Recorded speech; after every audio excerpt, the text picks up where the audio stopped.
Ang kwentong ito ay hango sa totoong buhay. Mula ito sa isa nating kabayan na itago na lamang natin sa pangalang Emilio. Taong 1990, Iloilo. May mga nagsasabi, kapag nagpaparamdam sa pamamagitan ng San Telmo ang yumao, ibig sabihin, may hindi pa natapos na tungkulin. Naniniwala si Emilio sa kasabihang ito dahil ang yumaong tiyuhin, marami pang naiwang trabaho. Ang problema, walang sasalo dahil sa pamilya nila, ito lang ang nasa ganitong larangan. Gabi-gabi nagpapakita ang San Telmo, bola ng apoy na pabalik-balik sa harapan ng tahanan. Tatalbog-talbog lang sa loob ng ilang sandali at saka biglang maglalaho. Hindi maiwasang mapatanong ni Emilio kung bakit siya lang ang bukod tanging nakakakita. May kasama naman siya sa bahay, ang tiyuwing si Mang Ramon, pati na rin si Lola Meda. May mga pagkakataon na nasa bakuran pa sila. Tatawagin ng binata ang mga kasama sabay turo. Kaso nga lang parang namimili ng taong papakitaan ng elemento, bagay na patuloy niya na hinahanapan ng kasagutan. Nagtanong-tanong sa mga kakilala, kaso wala ni isa ang nakaalam. Minsan, tinatakot pa na baka siya talaga ang pakay. Binalaan na wag lumabas o lumapit dito dahil siguradong matutusta. Kamot ulo na lamang si Emilio sa walang kwentang sagot. Gayunpaman, sa pag-uusisa nakahanap pa rin ng kasagutan. Isa lang ang ibig sabihin niyan, iho. Ikaw ang napili ng tiyuhin mo na humalili sa kanya. Ang naudlot na tungkulin ay sa'yo'y pinasa. Kung hindi ko pa naisipang pumunta rito, hindi ko malalaman na sumakabilang buhay na pala si Eduardo. Wika ni Mang Pilo, isa sa mga kaibigan ng yumaong tiyuhin. Swerteng napadpad sa lugar dahil hinahanap ito. Sandali lang ho . Sinasabi niyo bang nagpaparamdam ang San Telmo para talaga sa akin? Kaya ba hindi nakikita ng ibang tao? Paanong ako yung hahalili sa naudlot na tungkulin? Wala naman akong alam dyan. Normal na matakot o kabahan. Kilala ko si Eduardo. Hindi siya magpapasa ng tungkulin sa taong hindi niya nakikitaan ng kakayahan. Pagtiwala ka lang.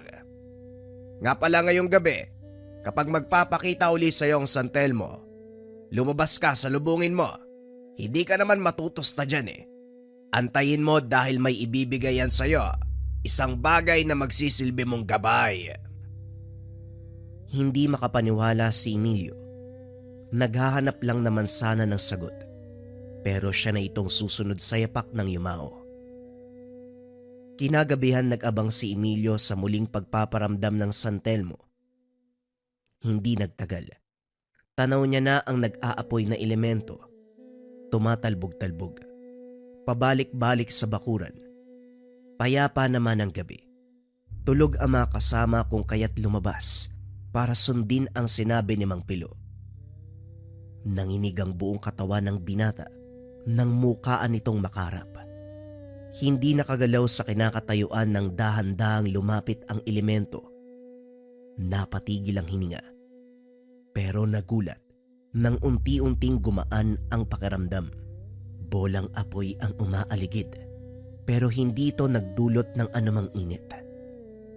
Banayad, payapa, matiwasay ang hatid. Inilahad niya ang kamay nang huminto sa harapan. Sumiklab ang apoy na parabang sumabog. Kasabay ng pagkawala ay ang paglitaw ng nagbabagang bato, kunot noong tinitigan. Ito nga ba yung sinasabi ni Mang Pilo na ibibigay ng San Telmo? Ano ba yan? Bato? Baga? Nagbabagang bato? Ano ba talaga to? Tinignan ni Emilio ang paligid pero hindi na mahagilap ang elemento. Pumasok na rin ang tahanan at sa silid pinagmasda ng bato. Sa paglipas ng oras, unti-unting nawala ang baga naging mapulang bato na lamang. Hindi kalakian, kasya lang kapag kinuyom ang palad. Walang maisip kung ano ang paggagamitan kung kaya itinago na muna. Kinabukasan, sumalubong ang masamang balita. Ang tiyuwing si Mang Ramon ay nagkasala sa engkanto. Mahilig kasi itong mamutol ng kawayan para gawing upuan. Ang paa ay namamaga na para bang sinampal dahil may bakas ng kamay. Kaso nga lang, hindi normal ang laki. Mas malaki pala ang kamay ng engkanto kaysa tao, ano? Ang haba ng daliri, pero sobrang payat naman. Wika ni Lola Meda, nahihiwagaan pa sa bumakas na kamay. Ito talagang si nanay. Nagdurusa na nga yung tao, yan pa yung pupunuhin. Maghahanap po ba kayo ng albularyo para tumingin sa akin? Hindi na ako makakapagtrabaho nito eh. Wala na tayong makakain. Wika ni Mang Ramon. Ayos ah. Ikaw tong padalos-dalos sa gubat na nagre-resulta ng pagiging mangmang. Tapos ako'y mapeperwisyo para maghanap ng manggagamot. Aba, tadyak ang kita eh. Alangan naman, hayaan niyo ako sa ganitong kondisyon. Nay, anak niyo ko. Kaya responsibilidad mo ko. Huwag mo nga akong gamitan ng salitang anak mo ako, responsibilidad. Ikaw tong mangmang eh. Alam mong maraming engkanto doon ka pa namutol. Buti nga yan ang ginawa eh. Hindi ka dinakip, dinala sa mundo nila. Mas mabuti nga sana yun para mawala yung perwisyo dito sa bahay. Matanda na pero hindi nag-iisip. Sayang yung utak na binigay sa'yo. Hindi maiwasang matawa ni Emilio sa usapan ng tiyuwing at lola. Sumingit na rin siya para hindi na humaba ang pagtatalo ng dalawa. May dala siyang pinakuluang dahon ng sambong. Isa ito sa ginamit ng yumaong albularyo. Ganito rin ang ginagawa bilang unang lunas. Mabuti pa tong pamangkin ko may pakialam pa. Samantalang yung nanay ko na nagliwal sa akin, puro sermon ng ambag. Kahit lakasan mo pa ang boses mo, wala akong pakialam sa mga taong hindi nag-iisip. Kapag gumaling ka sa lagay na yan, bumalik ka kagad doon sa gubat. Mambulabog ka uli ng mga engkanto para magdusa ka uli. Total yan naman ang gawain mo. Tugon ni Lola Meda na nagwawalis sa bakuran. Hindi inaasahan ng anak na maririnig nito ang sinabi. Tiyo, huwag mo na lang pansinin si Lola. Alam mo naman na ganyan lang talaga magsalita yan eh. Hindi ko man alam kung ano yung pinakagagawin pero parang mabisa yung sambong. Nakita ko na ginamit niya ni Tio Eduardo sa pasyente niya noon eh. Huwag din ho kayo mag-alala. Maghanap ako ng albularyo. Delikado ang lagay sa engkanto eh. Kapag hahayaan siguradong lalalayan. Mabuti na lang talaga, kinupkup ka namin, tignan mo. Sa ganitong sitwasyon, ikaw lang ang may pakialam sa akin. Huwag ka mag-alala. Kapag nabenta ko yung mga bangko, hatian kita. Ay nako, hindi na po kailangan. Sige na ho, lalakad na ako para makahanap ng albularyo. Naglakbay ang binata. Nagtungo sa kabilang bayan kung saan nakatira ang kakilala ng tiyuwing yumao. Kaso matagal na palang sumakabilang buhay. Dumiretso sa ibang lugar. Kaso walang naabutan dahil lumipat na ng tirahan. Sa pag-aalala sa kalagayan ni Mang Ramon, kahit malayo ang tahanan ni Mang Pilo, binaybay ang daanan, 10 oras na nang makarating. Pagbalik sa bahay, malala na ang kondisyon ng tiyuwing. Namaga ng husto ang binti. Nagkulay lila at labis ang pagnanana. Gulat naman si Emilio nang hindi siya pinaalis ni Mang Pilo. Sinabihan siyang tutukan ang gagawin. 3 karayom ang inilabas at bote ng langis. Inihipan ng dasal bago pa isa-isang tinusok ang namamagang parte. Pagkatapos ito, muling inihipan ng dasal. Ilang sandali pa, may sumapi na sa katawan ng tiyuhin. Huwag ka malikot. Hindi naman kita papatayin eh. Magtatanong lang ako kung anong gagawin para kalasin mo ang sumpa sa taong ito. Nagkasala siya, Handa magbayad ano man ang hihilingin mo. Wika ni Mang Pilo. Hindi ko maintindihan kayo mga tao. Manggugulo kayo sa baluarte ng mga engkanto. Tapos idadan sa albularyo upang kalasin ang sumba. Nararapat lang sa taong ito ang binigay kong pagpapahirap. Kulang pa yan kung tutusin. Dahil ang tirahan ko ay winasak niya. Ganun ba? Hindi na ba talaga natin magagawa ng paraan? Hindi. Dahil nararapat parusahan ang nagkasala. Hinugot ni Mang Pilo ang isa sa mga nakatusok na karayom. Sumigaw ang boses. Nagpupumiglas ang katawan ng sinapiang si Mang Ramon. Nakiusap ito na wag saktan. Kaya nga nagtatanong ako kung ano ang gagawin para mapatawad ang taong to. Bastos ka kung sumagot kaya pinatikim kita. Oo na. Tatanggalin ko supa. Basta wag niyong kalimutan ng alay.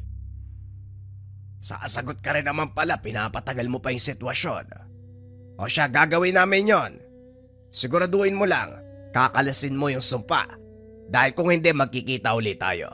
At kapag nangyari yon, papatayin kita. Hinayaang makalis ang sapi sa katawan ng pasyente. Tinapos ang ritual sa pamamagitan ng paghugot ng karayom. Unti-unting humupa ang pamamaga, makaraan ang ilang sandali. Pinainom din ng isang kutsarang langis upang maghilom ang pinsala sa loob. Sa bakuran, seryosong nag-uusap sina Mang Pilo at Emilio. Nagpapasalamat ang binata sa tulong nito. Nagtatanong din kung bakit kinakailangan niyang saksiyan ang buong proseso. Sumagot si Mang Pilo. Dahil gano'n ang pamamaraan ng tiyuhin mong si Eduardo. Kinakailangan mong matutunan ang bagay na yon dahil sa susunod na merong mangangailangan, ikaw ang sasaklolo. May tungkulin din ako sa lugar namin, kaya sa lugar na ito, ikaw ang tatayong albularyo. Ganong pamamaraan lang ang dapat mong matutunan, kagaya ng sa tiyuhin mo. Maiba nga po tayo. Nagkatotoo po yung sinabi mo tungkol sa San Telmo. Ano po bang gagawin ko sa batong yan? Inilahad ni Emilio ang bato. Napangiti si Mang Pilo. Napangiti si Mang Pilo sabay tapik sa kanyang balikat. Hindi to bato, iho. Magmula sa araw na ito, tatawagin mo yang mutya ng San Telmo. Ito ang gagabay sa'yo sa larangan. Magdidikta ko ano ang gagawin, kung ano ang hakbang ng naaayon sa sitwasyon. Ha? Teka lang naman ho, sigurado po ba kayo talaga? Ako ang papalit kay Tio Eduardo. Ano bang malay ko dyan? Kaya nga nandito ang mutya ng San Telmo dahil ito ang magsisilbi mong gabay. Iho, wala ka dapat ipag-alala dahil sa larangang ito, hindi ka papabayaan kung mamahalin mo ang nakaatang na tungkulin. Napabuntong hininga si Emilio. Pinag-isipang mabuti ang desisyon. Kung tutuusin, ito rin ang gusto. Maging albularyo katulad ni Tio Eduardo. Dati patago siyang kukuha ng gamit. Gagayahin ang ginagawa nito. Hindi lang gumagana dahil wala pang kaalaman. Kapag may pasyenteng darating, lalo na ang pinaparusahan ng elemento, hindi siya nawawala sa tabi, tahimik na manonood. Kung kaya't pamilyar ang iilan sa pamamaraan ni Mang Pilo kanina, hindi nga lang nakilala kagad dahil matagal na panahon na nung nasaksiyan. Ngayon ay may pagdadalawang isip. Hindi sigurado kung magagawa ng tama ang tungkulin. Kahit sabihin ni Mang Pilo na meron siyang gabay, may pag-aalangan pa rin. Hinayaan muna sa tabi ang mutya ng San Telmo. Pinalipas ang mga araw. Gustong bigyan ng oras ni Emilio ang sarili para makapag-isip kung ito nga ba talaga ang gusto. Hindi naman siya bigo dahil tinulungan ng pagkakataon na makapagpasya. Sa paglalakad papunta sa balon para mag-igib, isang bata ang nangisay matapos wasakin ng punso. Bigla na lang din nawalan ng malay otomatikong kumilos para tulungan ito. Dinala sa tahanan upang doon agapan. Parang may sumaping ibang tao sa katawan ni Emilio. Nang makuha ang gamit ng chewin, walang kahirap-hirap na ginawa ang proseso ng panggagamot. Tinusok ang 3 karayom sa talampakan. Binasa ang libreta na binigay ni Mang Pilo.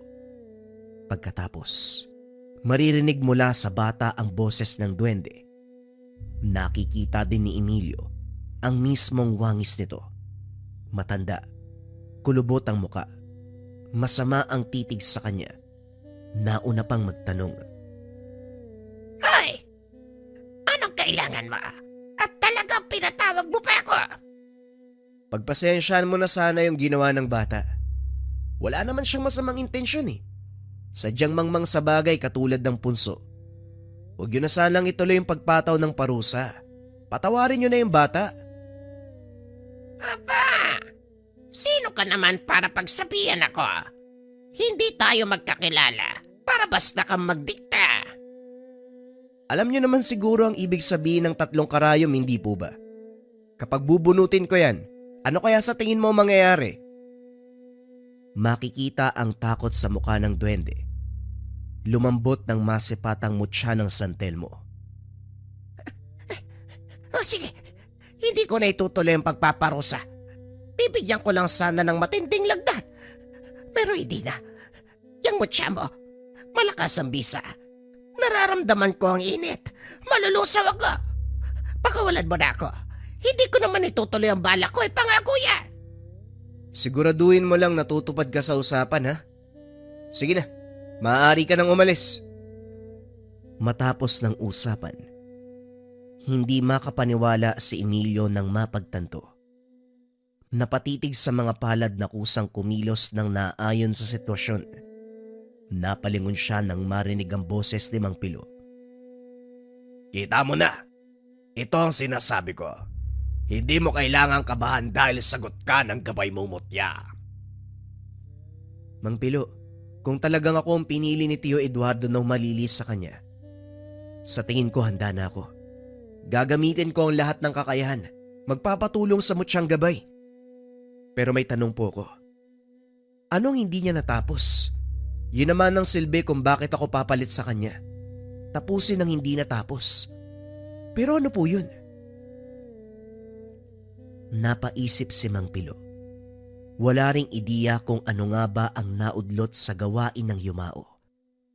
Sinamahan na lamang ang binata sa pagtuklas. Hiwalay ang tahanan ng yumaong albularyo. Hindi rin nangengialam si Mang Ramon at Lola Meda kung kaya't walang sagabal. Hinalungkat ang gamit, kaso walang makita na maaaring magturo kung ano ang hindi natapos na gawain. Gayunpaman, hindi tumigil hanggang sa paglipas ng mga araw. Ang sagot na mismo ang lumapit. May pasyente si Tio Eduardo na isang ginang. Nakatira ito sa paanan ng kabundukan, biktima ng kulam. Sa kasalukuyan, nagdurusa pa rin ito. Paralisado ang katawan na animoy isang tod. Naigagalaw ng kaunti ang ulo, pero apektado ang bibig, pandinig at mga mata. Ang apo na 14 na taon ang nag-aalaga. Nasaan po ba si Mang Eduardo? Siya po yung albularyo na tumitingin kay Lola Pasing. Sabi niya babalik siya pero hanggang ngayon nag-aantay pa rin kami. Palala ng palala yung kalagayan ni Lola. Wika ng apo na si Inot. Ikinalulungkot kong ibalita. Sumakabilang buhay na si Eduardo. Pero hindi ito nangangahulugan na wala ng pag-asa ang lola mo. Kasama ko ang apo ni Eduardo, ang manggagamot na hahalili sa naudlot na gamutan. Ibigay mo sa kanya ng buwang tiwala mo. Gagaling ang lola mo. Tinitigan ni Emilio ang binata. Kaso mababakas sa mukha nito na duda siya sa kakayahan. Dahil dito, pinakitaan ng gilas. Inilatag ang mga gamit. Sinuri ang katawan ng pasyente. Habang dinadama ang kondisyon, Nakahawak ang kabilang kamay sa mutya ng San Telmo.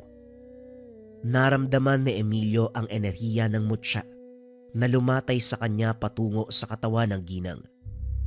Ito pa lamang ang ginawa, pero unti-unti nang nakikitaan ng pagbabago.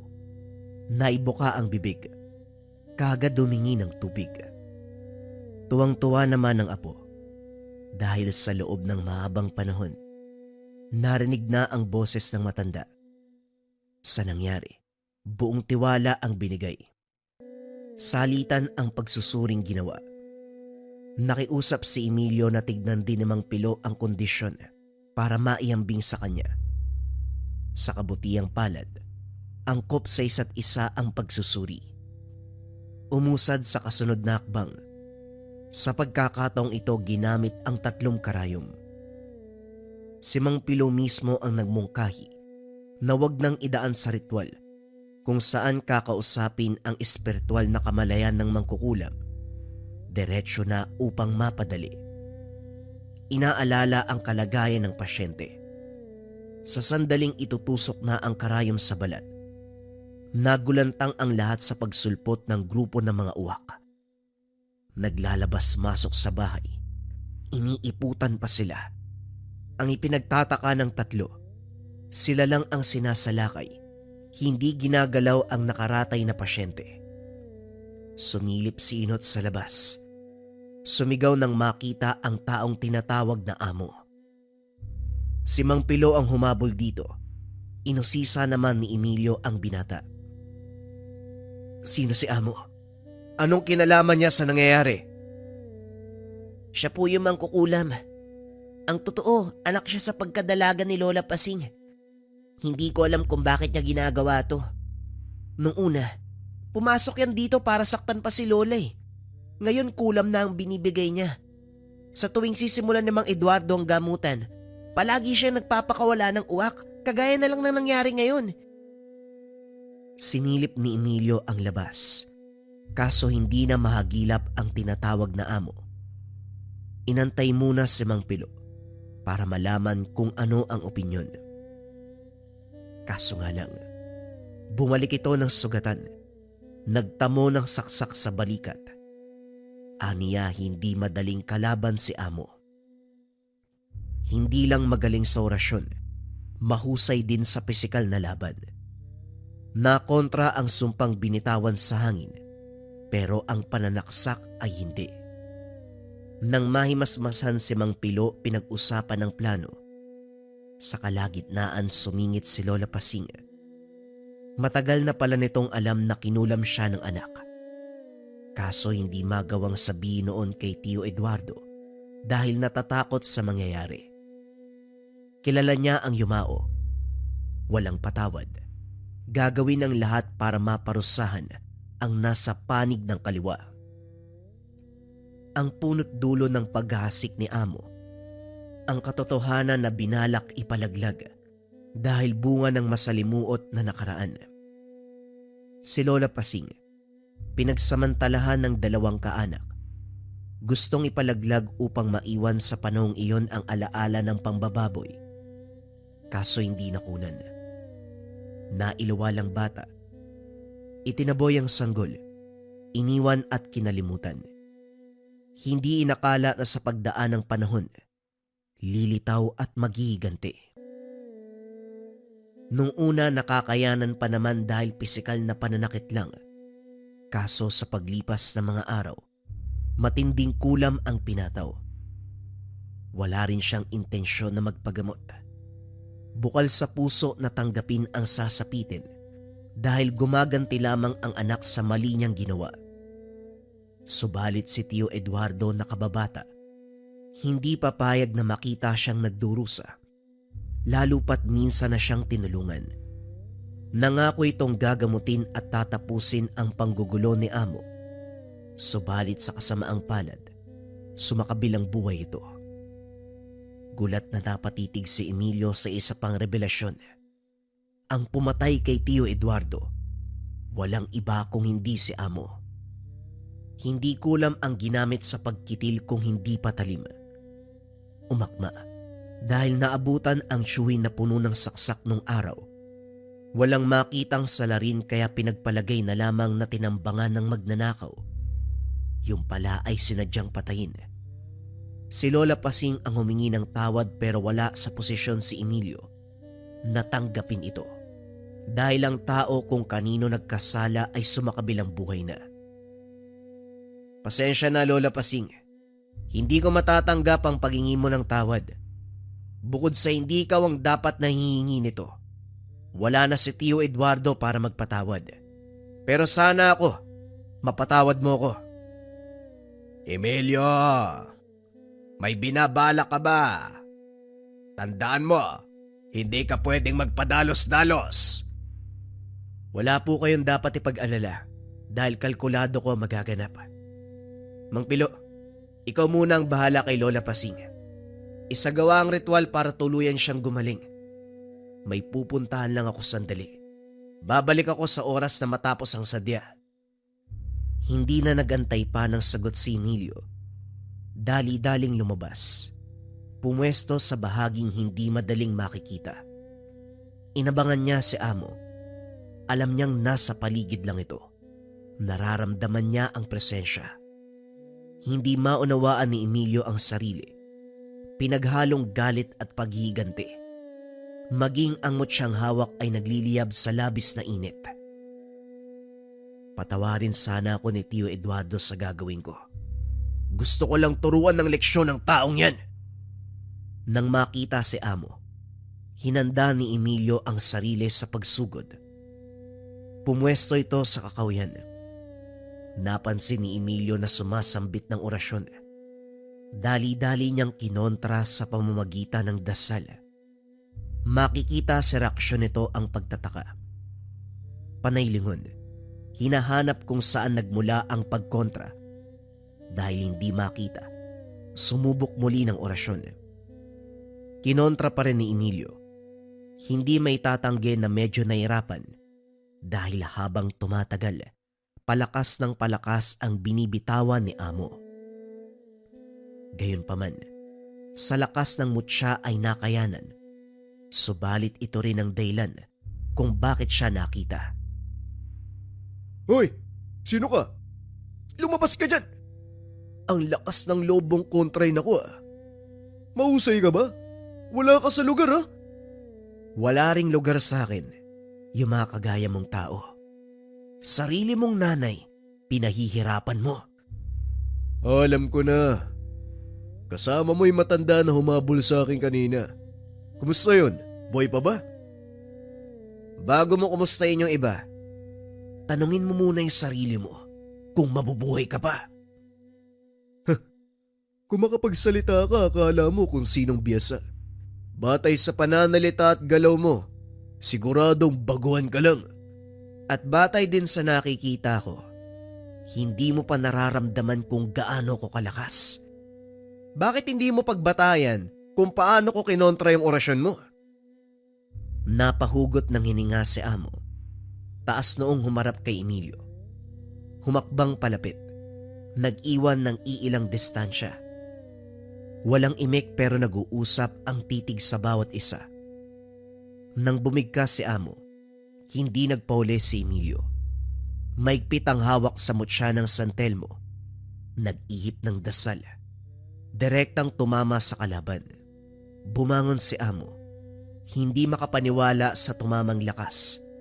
Umuusok ang kanyang katawan na parang tinamaan ng apoy. Bahagyang dumugo ang bibig. Gayunpaman ay ngumisi sabay pakawala ng orasyon. Sa pagkakataong ito ang mutya ng San Telmo ang hinarang. Kaso nga lang, bumalik lamang sa kanya ang pinakawalang atake. Tumilapo ng napakalakas. Nahirapan sa pagbangon.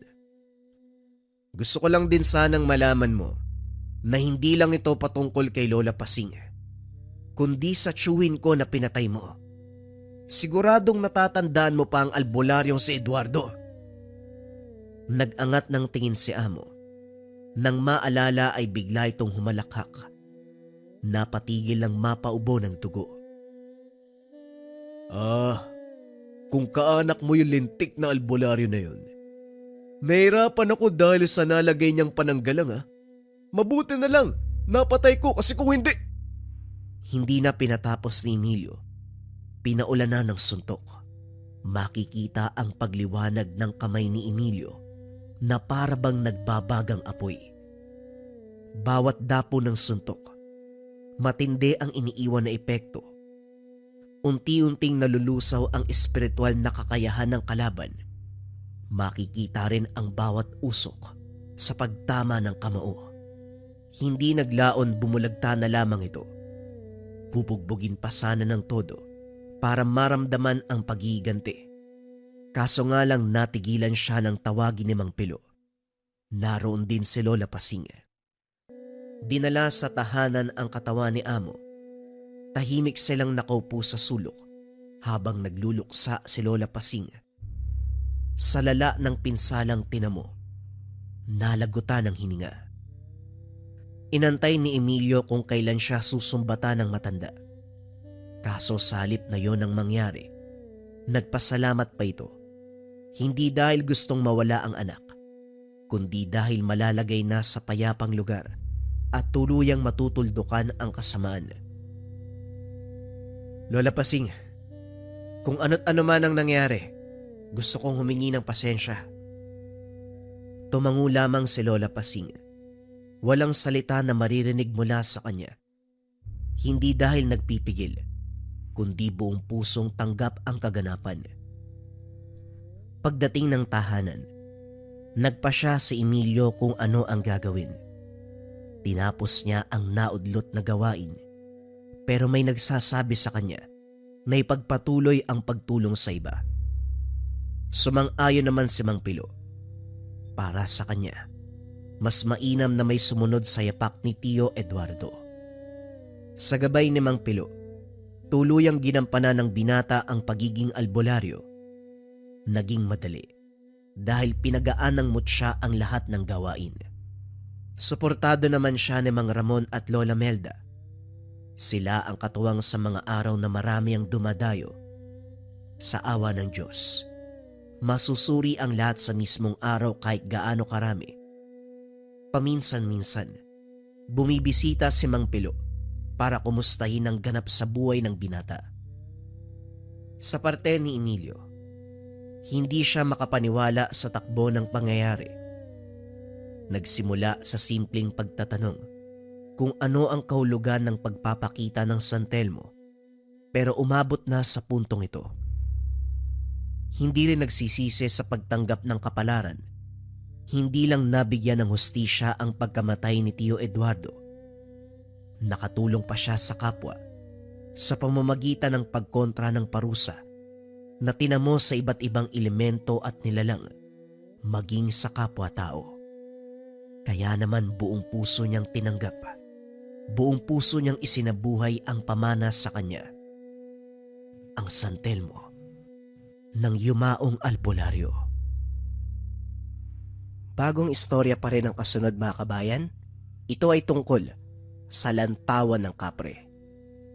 Simulan na ang kwento. Ang kwentong ito ay hango sa totoong buhay.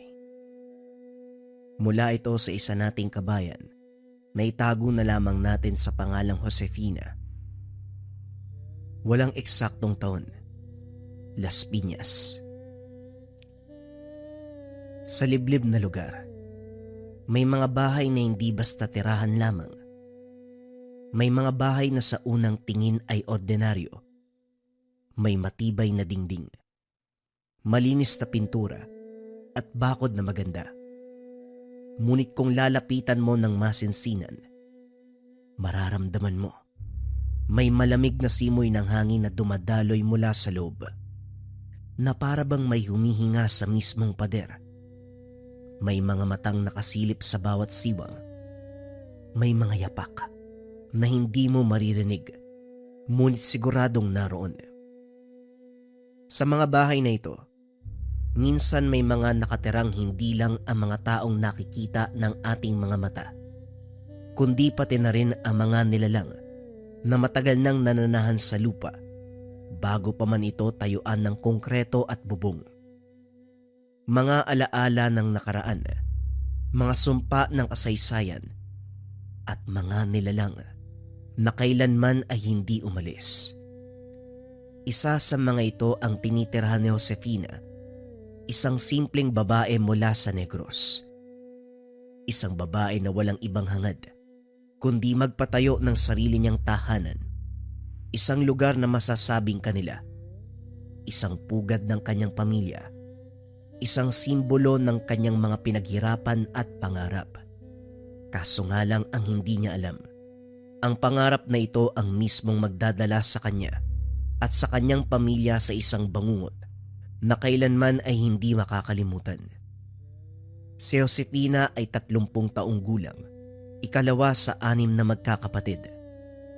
Lumaki siya sa baryo ng Negros na napapalibutan ng mga tubuhan.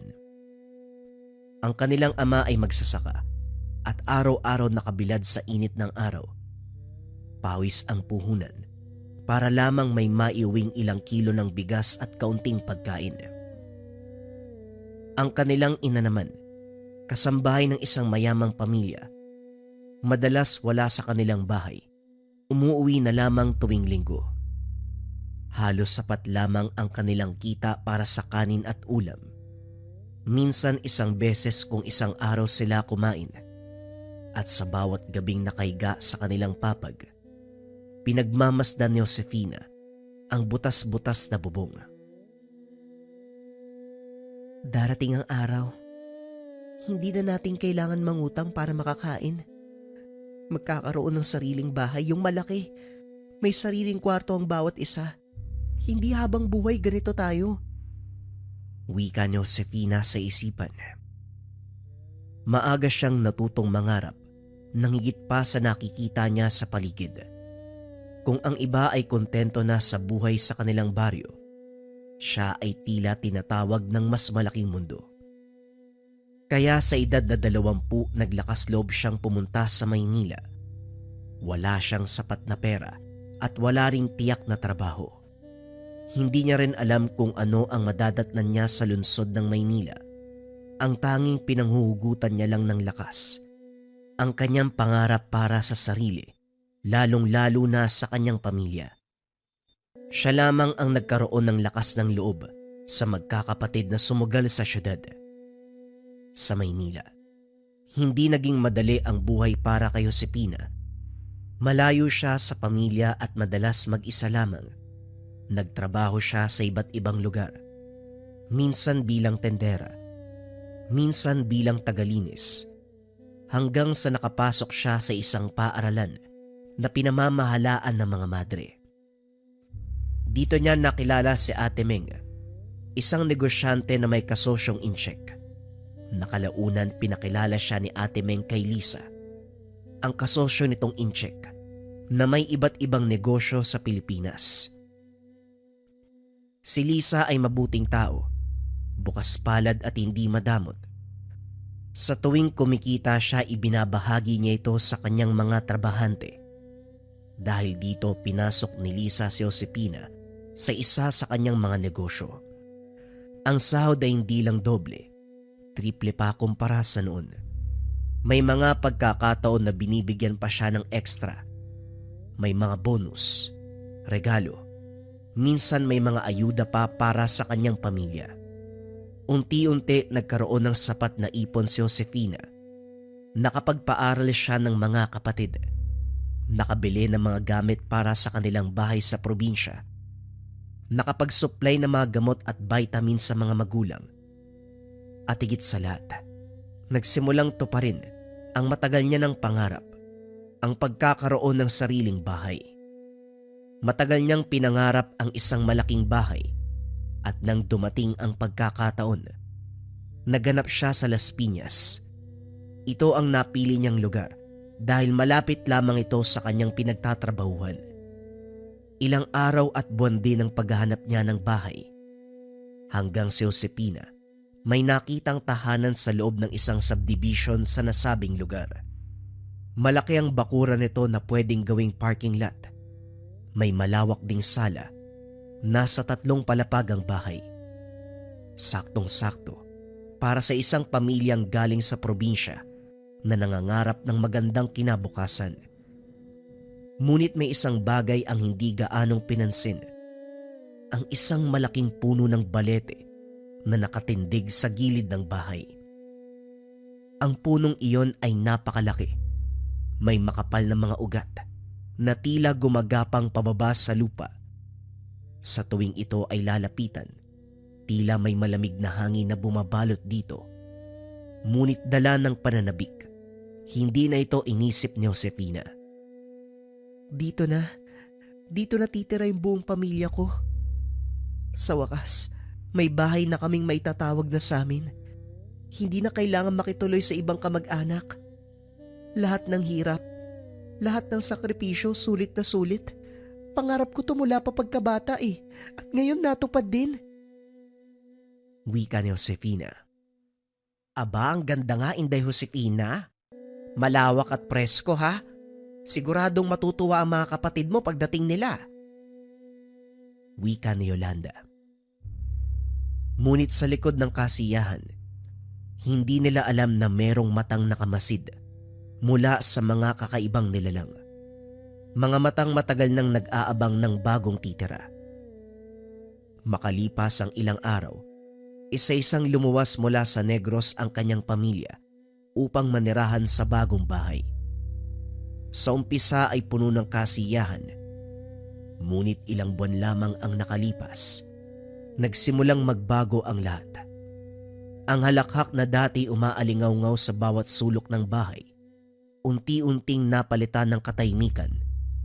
Ang mga ngiti sa labi ng magkakapatid, napalitan ng pag-aalala. Ang lahat ay tila nagbubulag-bulagan, umaasang lilipas din ang lahat. Kasama ng pamilya nila Josefina sa bahay si Yolanda, isang kasambahay na nanggaling din sa Negros. Sanay si Yolanda sa mga kakaibang bagay. Bata pa lamang siya, madalas nang makaranas ng mga pagpaparamdam. Sumapit ang madaling araw ng 3:00. Habang nagtatadtad ng bawang sa kusina, nakarinig siya ng mahinang yabag. Ang tunog ng yapak sa kahoy sa sahig ay malinaw na malinaw. Inday Josefina, ikaw ba yan? Walang sumagot. Sa paglingon niya nakita ang puno ng balete mula sa bintana. At doon sa gitna ng dilim, may 2 pulang liwanag na kumikislap. Yung mga matang nag-aabang. Ay Diyos ko, sana guni-guni ko lang to. Ngunit sa puso niya, alam niya na hindi siya nag-iisa. Hindi niya ito binahagi kay Josefina dahil baka isipin itong nag-iimbento lang. Ayaw niyang madagdagan ang iniisip ng amo na abala nga sa trabaho at pagpapanatili ng maayos na buhay para sa pamilya. Kaya sa tuwing may mararamdaman siyang kakaiba, mga yapak sa sahig o kaya naman malamig na hangin mula sa kusina, tinatago niya na lamang ito sa sarili. Isang gabi, si Josefina mismo ang nakaranas ng kababalaghan. Maimbing siyang natutulog nang bigla siyang magising dahil may mabigat na nakadagan sa kanyang dibdib. Hirap siyang huminga, hindi maigalaw ang katawan. Sa gilid ng kanyang paningin may hugis taong nakatayo sa dulo ng kanyang mata. Malaki ang anino, mahaba ang buhok at nakatitig sa kanya. Hindi siya makasigaw at sa labas ng bintana, nakita niya ang pulang liwanag na nagmumula sa puno ng balete. Ano bang nangyayari sa akin? Bakit hindi ko magalaw yung katawan ko? Nang makawala siya, dali-daling nagdasal. Pinikit niya ang mga mata. Sabay bulong ng mga dasal na paulit-ulit niyang inuusal mula pagkabata. Kaso nga lang sa kabila ng panalangin, ramdam niya na parang may malamig na hangin dumaan sa kanyang batok. Parang may huminga sa mismong likuran. Isang gabi, ang bunsong kapatid ni Josefina na si Martin, 16 years old na galing sa banyo, madilim ang pasilyo. Habang naglalakad siya pabalik ng kwarto, napansin niyang bumukas ang ilaw. Manong? Tatay? pagsilip niya, malinaw niyang nakita ang lalaki na unti-unting naglaho. Naiwan lamang ang amoy ng tabako at ang malamig na simoy ng hangin. Manang! Kinabukasan, habang kumakain ng lahat sa pagkainan, napag-usapan nila ang mga nangyari. Martin, sigurado ko ba sa nakita mo kagabi? Manang, totoo yun. Yung malaking mata na nakaupo sa sala parang usok. Parang yung mata niya kulay pula. Sobrang laki, halos umabot sa kisame. Wika ni Martin. Hindi lang si Martin ang nakakita. Ako din ilang beses na. Sa puno ng balete. Kulay pula nagliliwanag. Napakabigat ng presensya tuwing 3:00. Wika ni Yolanda. Baka naman pagod lang kayo. O baka guni-guni nyo. Huwag yun ang palakihin. Hindi guni-guni, Josepina. May nakatira sa punong yan at hindi basta multo. Kapre ang nakita ko. Sigurado ako. Natahimik ang lahat. Magmula noon, mas madalas nang nagpapakita ang kapre. Tuwing gabi sa ilalim ng balete, may mga usok na lumalabas. May pulang liwanag. Ang minsan pa, maririnig ang malalim na tinig na parang humahagikik. Minsan din ay mararamdaman nilang parang may nakatayo sa labas ng bintana. Kahit nakasara ang kurtina, may anino silang nakikita na masyadong malaki para maging tao. Dahil sa sunod-sunod na mga kaganapan, nagpasya si Josefina. Ibenta na lamang ang bahay at magsimula muli ng panibago. Bagamat labis itong mabigat at masakit para sa kanya, pakiramdam niya, ito lamang ang tamang hakbang mula pa sa simula. Isang araw, dumating ang potensyal na buyer para sana bilhin ang bahay. Maganda ang bahay Malaki espasyo. Maganda sana. Ngunit habang nag-iikot sila, natahimik ang buyer. Josefina. Pasensya na. Hindi ko na itutuloy. Pasensya na talaga. Kagad siyang umalis nang hindi nagpapaliwanag. Kinagabihan kinausap ni Josefina ang buyer sa telepono. Habang nasa sala ko, may nakita akong anino sa hagdan. Isang giganting nilalang nakatingin sa akin. Hindi ko kinaya. Pagsapit ng gabi, habang natutulog si Josefina, muli niyang naramdaman ang bigat sa dibdib. Hindi siya makagalaw at sa gilid ng kanyang tenga, may boses na malalim. Umalis kayo. Umalis kayo dito. Nagising siya ng pawis na pawis. Nanginginig at halos mawala na ng boses. Kinabukasan, kinausap siya ni Yolanda. Inday Josefina, kailangan nating gumawa ng paraan. Hindi ka maniniwala, pero may mga nilalang na hindi basta nagpapahintulot na may tumira sa kanilang teritoryo. Lalo na ang bahay mo, tinayo malapit sa kanilang pugad. Hindi ko alam kung anong gagawin Pangarap ko yung bahay na to, pero parang bangungot yung kapalit. Magmula noon, hindi na nila matatakasan ang mga pagpaparamdam, sapagkat ang bahay na yon ay hindi lang basta tinayuan ng tao. May matagal nang nakatira. Isang nilalang na hindi basta-basta mapapalis. Kapag ang isang bahay ay hindi tahimik, kagad mong mararamdaman na may mabigat na presensyang naninirahan dito. May mga kaluskos, may mga liwanag, may mga presensya na parang humahabol sa bawat paghinga mo. At sa bahay ni Josefina, ang mga pagpaparamdam ay hindi na basta simpleng kaluskos o liwanag sa dilim. Ito ay naging lantaran, nakakapanindig balahibo. Isang gabi, sabay-sabay na natutulog ang pamilya sa kani-kanilang mga kwarto nang bigla na lamang nagbukas ang lahat ng ilaw sa bahay. Nataranta ang lahat. Lumabas ng mga kwarto. Manang! Sinong nagbukas ng ilaw? Pagdating sa sala, paulit-ulit pa rin ang nangyayari. Sa gitna ng ingay, nakarinig sila ng malalim na boses. Umalis kayo! Umalis kayo! Natigilan ang lahat. Nagsiksikan kay Josefina.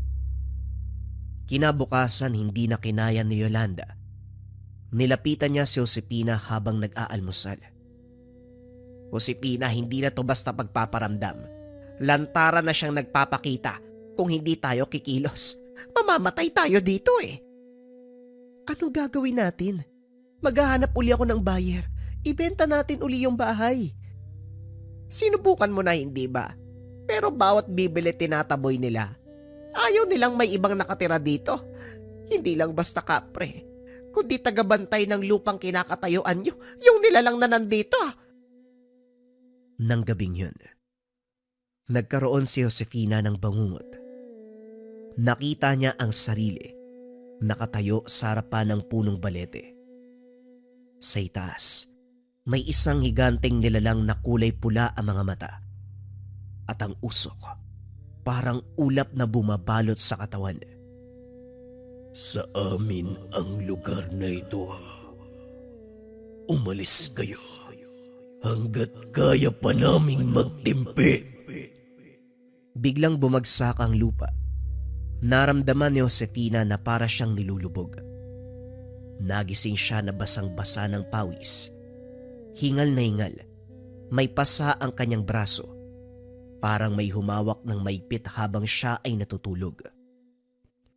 Hindi lamang bangungot ang naranasan nila.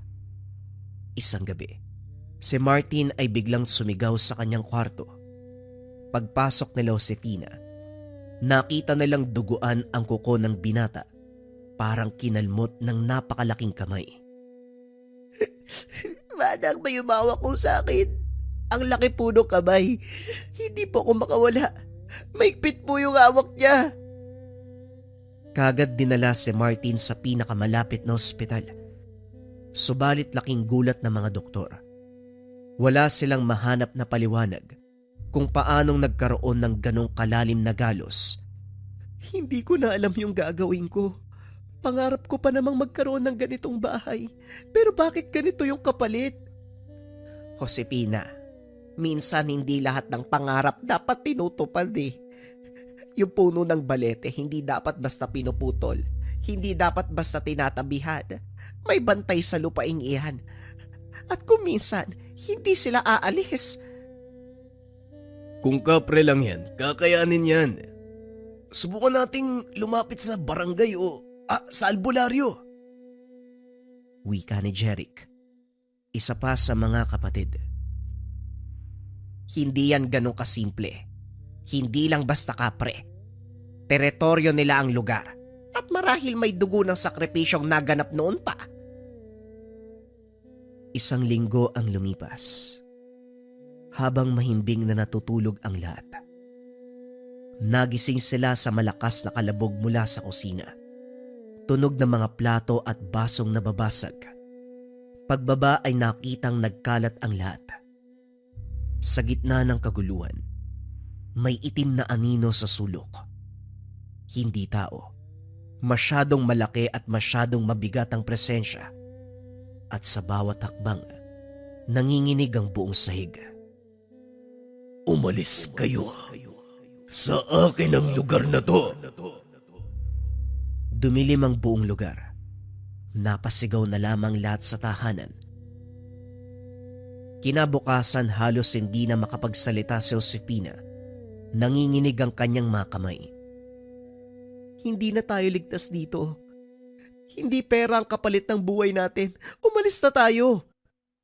Kahit gustuin, hindi pa rin maibenta ang bahay. Lahat ng bumibili ay tinataboy. Lahat ng nagtatangkang pumasok ay nakakaranas ng kakaibang presensya. Kapag ang isang lupa ay minarkahan ng mga nilalang, mahirap na itong bawiin.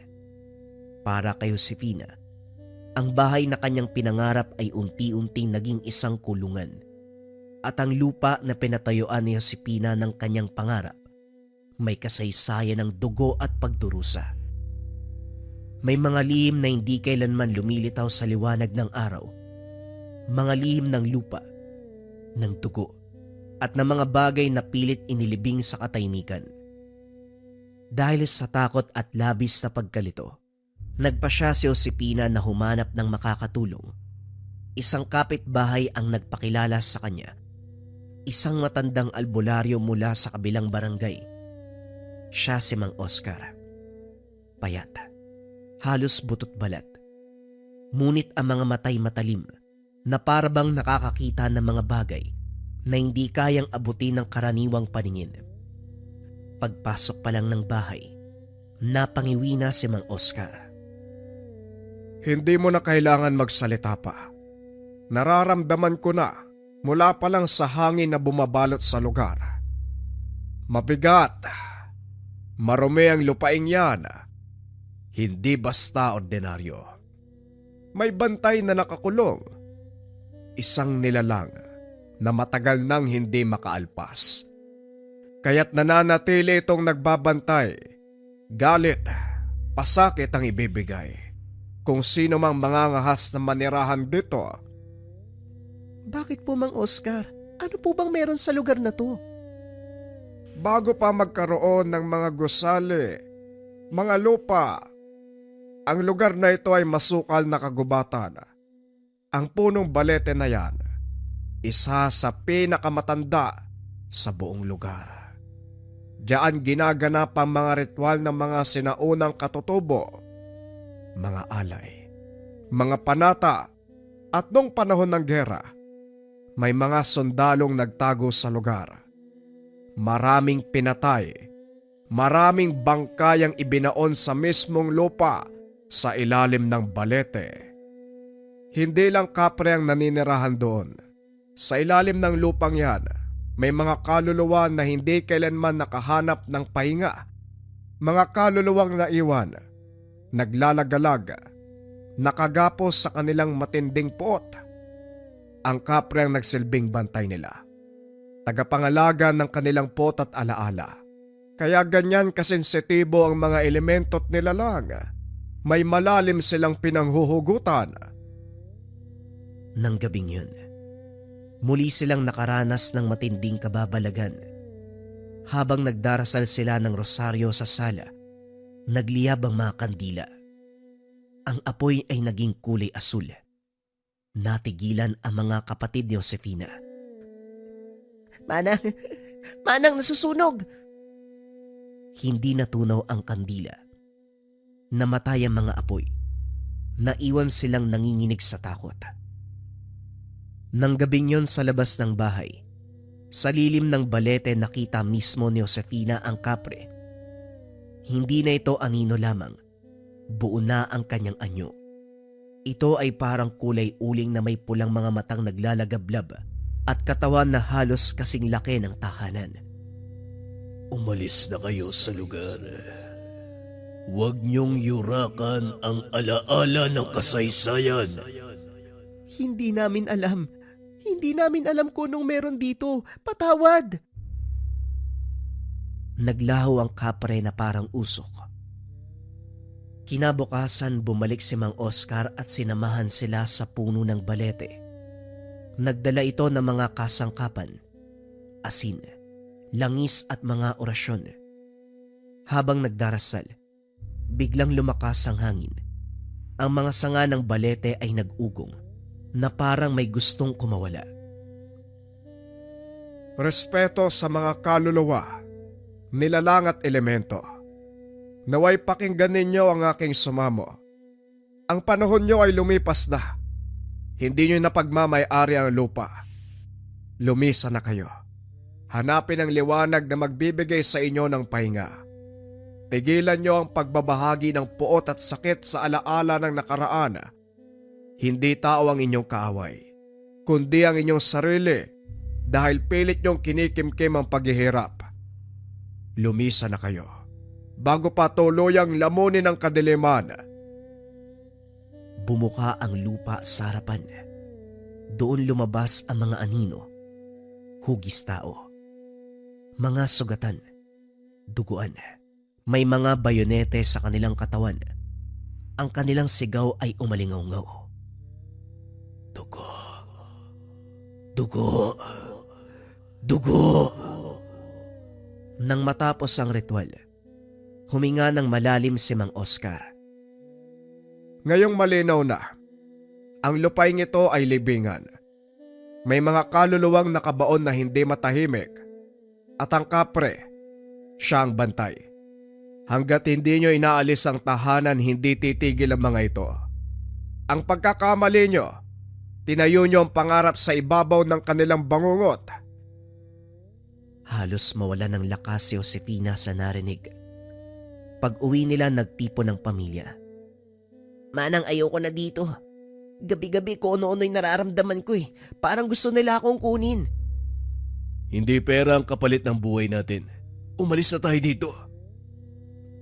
Tahimik lang si Josefina. Pilit niyang ipininta ang isang ngiti sa kanyang labi. Subalit malinaw na hindi yon umaabot sa kanyang mga mata. Doon ay kitang-kita ang kalungkutan. Akala ko, ang pangarap ko lang magkaroon ng isang bahay para sa pamilya. Isang tahanang payapa, kung saan maririnig ko yung tawanan ng pamilya. Mararamdaman kong panatag, pero ngayon, pakiramdam ko isang masamang panaginip ang lahat. Paminsan, ang wakas ng isang bangungot ay hindi nakukuha sa pagtakas lamang, kundi sa pagtanggap na may mga bagay na hindi kailanman itinakda para sa atin. Pagkatapos ng mga buwan ng takot at pagdurusa, tuluyang iniwan ni Josefina at ng kanyang pamilya ang bahay. Kahit hindi ito mabenta, kahit malaki ang malugi, mas pinili nilang umalis kaysa ipagpatuloy ang buhay na puno ng kaba. Lumipat muna sila sa isang mas maliit na inuupahang bahay, masikip at payak, malayo sa mga pangarap na una niyang pinangarap. Ngunit doon nila muling natagpuan ang katahimikan na matagal nang nawala. Sa bawat gabi, kahit wala silang marangyang paligid, nakakatulog sila ng walang kaba. At para kay Josefina, ito ay sapat na upang tawaging ginhawa. Kalaunan, matapos ang ilang buwan, muling nag-ipon at nagnilay. Nagpasya si Josefina na bumalik sa kanilang probinsya sa Negros. Doon pakiramdam niya, mas ligtas, mas magaan sa pakiramdam, mas masarap ang simoy ng hangin, at mas malapit siya sa mga alaala ng kanyang kabataan. Bago pa sila tuluyang lumisan, isang gabi muling tumayo si Josefina sa harapan ng balete, tahimik na nagdasal. Kailanman hindi ko intensyon na manggambala. Ang tanging hangad lang namin, magkaroon ng bahay na pwedeng tawaging tahanan. Isang lugar kung saan ligtas at payapa ang aming pamilya. Pero ngayon, natutunan ko na hindi lahat ng bagay itinakda para sa amin. May mga lupain at kasaysayang kailangang igalang. At hindi lahat ng pangarap dapat ipilit. Nang gabing yun, sa huling pagkakataon, nakita niya ang pulang liwanag mula sa puno. Ngunit kakaiba. Wala na itong dalang galit o pananakot. Sa halip, wari nagpaalam na lamang. Isang huling usok ang kumalat at tuluyang nawala. Makalipas ang ilang taon, nang siya'y muling bumalik sa subdivision upang dumalaw sa isang kaibigan, muling nabuhay sa kanyang alaala ang lahat ng kaganapan. Doon nakatagpo niya ang isang matanda, isa sa mga unang residente sa lugar. Sa kanilang pag-uusap, hindi inasahan ni Josefina na mababanggit ang puno. Ang matanda ay huminga ng malalim, ibinahagi ang kasaysayan ng lugar. Hindi lang kayo ang pamilyang tinaboy niyan. Bago pa kayo, 3 pamilya na ang tumira. At lahat sila bigla na lang umalis. Yung iba walang paliwanag. Yung isa, halos hindi na makausap sa takot. Pero ang pinakamatindi, isang pamilya, hindi na nakalabas ng buo. Nanindig ang balahibo ni Josefina. Doon niya naisip, Marahil sinuwerte pa sila dahil kahit binalot sila ng takot, nakalabas sila ng lahat ng buhay. At mula sa karanasang ito, natutunan ni Josefina ang isang mahalagang aral na hindi lahat ng pangarap ay kailangang itayo sa mataong lugar, sa malaking bahay o sa magarang subdivision. Mas mahalaga ang kapayapaan kaysa karangyaan. At ang isang tahanan ay hindi sinusukat sa lapad ng haligi, kundi sa tibay ng pagmamahalan at kaligtasan ng pamilya. Ngayon sa kanilang bahay sa Negros, simple man at malayo sa syudad, tahimik at payapa ang buhay ni Josefina at ng kanyang pamilya. Walang kaluskos, walang takot,